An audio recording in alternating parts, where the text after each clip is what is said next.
Hello အားလုံးပဲမင်္ဂလာပါဒီနေ့ကတော့မှုကိုစွန်းနဲ့ထမင်းညိုင်ထဲမယ်ပေါ့နော်ရှင်တို့လည်းလေကျမဟာကိုကြည့်ပြီးတော့နည်းနည်းပါ follow လေး like လေးပေးကြအောင်ကျမဟာတွေကိုစေ့ပြီးတော့နော်ယူသွားပြီးတော့နော်ကျမလို like ချက်ပြီးတော့နော်မပေးဘူး follow ကြတော့ကျမကအမြဲတမ်း post တွေတင်ပေးမှာပါ channel လေးတွေတင်ပေးမှာကျမကိုလည်း follow လေးလုပ်ကြနော်ဒါကစုံရကြော်နေနေရတယ်လွယ်လွယ်လေးမှုကစွန်းကျမကတော့ချမောင်ကြော်နဲ့ကစုံရကြော်ကတော့အကြိုက်ဆုံးပဲဒီထဲမှာဒါလေးမှာမှုလေးကိုထည့်လိုက်တာမိုးလေးတော့မှနော်ကျမ6ကမကြိုင်နဲ့ရေလေးဆူဆူရွှေရွှေလေးပဲကြိုက်တာအားကြောင့်မို့ရေလေးတော့နည်းနည်းထည့်ချင်တာကြည့်ပေးနော်အများကြီးလည်းမလိုဘူးစီရဲ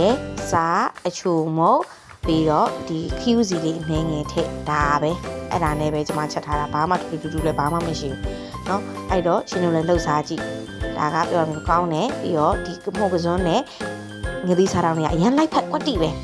စကြည့်ကြပါနော်ကျေးဇူးတင်ပါတယ်အားလုံးပဲfollow လေးလုပ်ခဲ့ကြပါဦး